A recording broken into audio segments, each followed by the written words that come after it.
को पत्नी को कभी भी एक बिस्तर पर पूरी रात एक साथ लेटना अधर्म कहा गया है, पाप कहा गया है।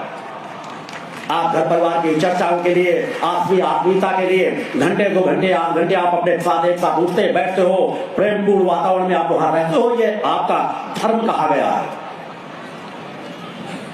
मगर मध्य रात से ब्रह्म मुहूर्त के क्षणों पर यदि पत्नी एक साथ लेटते हैं तो उसे अधर्म कहा गया है।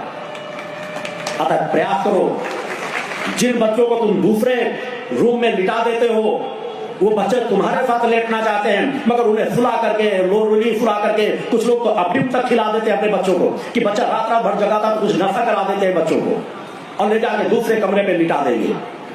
जब तुम दूसरे कमरे पे बच्चों को लिटाते हो तो बड़े बुजुर्ग हो जाने पर आपको अगर आपके बच्चे वृद्धाश्रम में भेजते हैं तो कुछ भी गलत नहीं करते। अतः यदि अपने आप को सुधारना है, इस कलिकाल को भगाना है, तो अपने सबसे पहले अपने परिवार का वैसा वातावरण, वैसा परिवेश दो। हमारी भारतीय संस्कृति में यही सब कुछ था कि बच्चे परिवार के सदस्य यह तक नहीं जानते थे कि हमारे माता पिता कब एक साथ रहते हैं, लेटते हैं, बैठते हैं, उठते हैं।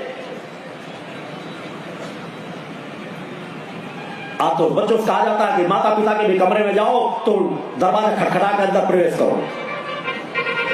अरे बच्चे तो बच्चे, उन्हें तो स्वतंत्रता होनी चाहिए। माता पिता खुद ऐसा जीवन जिए कि उनको बच्चों से कहना ना पड़े, बच्चों कर बेटा किसी समय तुम्हें जब आवश्यकता पड़े हमारे सामने, हमारे घर में, अपने कमरे में उपस्थित हो सकते हो। क्योंकि हर काल के हर कर्म के लिए हम परम सत्ता ने एक विधान बनाया है। हमारे धर्म ग्रंथों में विधान सब लिखे हुए हैं कि पति